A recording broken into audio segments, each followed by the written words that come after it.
सभी को नमस्कार। कैरियर फेस्ट चैनल पर आप सबका स्वागत है। डिक्टेशन लिखने के लिए तैयार रहें। बहुत ही अच्छा मैटर है, ध्यानपूर्वक लिखेंगे। Ready, start. धर्म से तात्पर्य है मनुष्य द्वारा स्वयं अपनाए गए सही आचरण के नियम और धर्म ग्रंथों पर आधारित विचारधारा एवं सामाजिक संगठन। राजनीति का अर्थ है शासन के सिद्धांत और उनको मूर्त रूप देने की प्रणाली। धर्म की राजनीति का अर्थ है देश का सत्ता संगठन, देश की शासकीय प्रणाली, उसकी दंड संहिता, उसके नागरिकों के मूल अधिकार और कर्तव्य धार्मिक ग्रंथों पर आधारित और धार्मिक मूल्यों द्वारा निर्धारित होंगे। कानून धर्म पर आधारित होगा और उसकी व्याख्या तथा उचित अनुचित का निर्णय धर्माचार्यों द्वारा किया जाएगा। यह स्थिति किस प्रकार संभव है? यदि किसी देश में एक ही धर्म के अनुयायी बसते हों तो इस प्रकार की व्यवस्था नागरिकों के मध्य भेदभाव किए बिना संभव हो सकती है।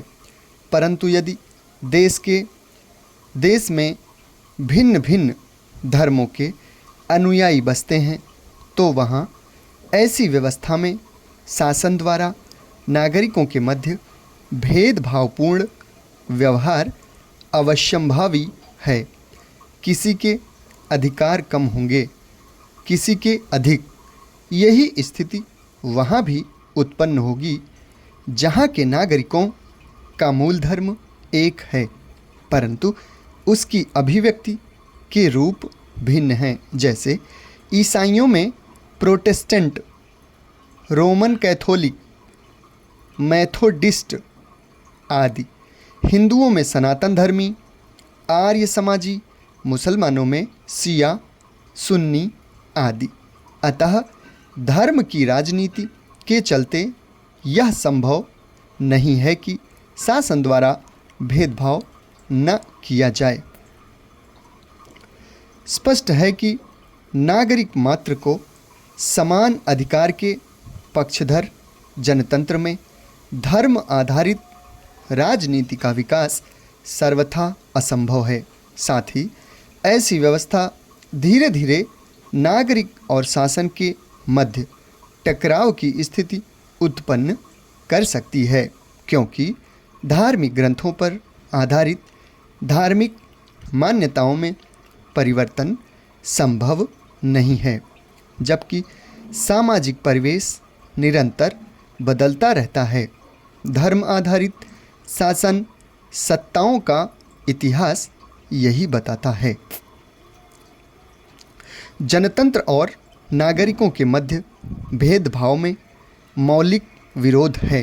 अतः जहाँ जहाँ जनतंत्र की स्थापना का संघर्ष हुआ है वहाँ वहाँ धर्म आधारित सत्ता को चुनौती दी गई और सत्ता पर धर्म के नियंत्रण को नकारा गया है। सामंती शासन में तो शासक और धर्माचार्य के मध्य वैचारिक विरोध नहीं रहता है। जहाँ विरोध उत्पन्न हुआ वहाँ सामंती शासन ने धर्म का स्वरूप ही बदलकर विवाद को समाप्त कर दिया, जैसा कि इंग्लैंड में हेनरी अष्टम के समय में हुआ। आधुनिक काल में भी जहाँ धर्मशास्त्रों द्वारा शासन नियंत्रित हुआ है वहाँ जनतंत्र जड़ें नहीं पकड़ सका है। इजराइल, ईरान तथा पाकिस्तान इसके उदाहरण हैं। धर्म आध्यात्मिक विश्वासों एवं अलौकिक धारणाओं की भी एक व्यवस्था के रूप में होता है। अपने इस रूप में यह प्रगतिवादियों की आलोचना का केंद्र बनता है पश्चिमी देशों में आध्यात्मिक विरोध की वजह से अनगिनत खूनी संघर्ष हुए हैं। समाप्त। धन्यवाद।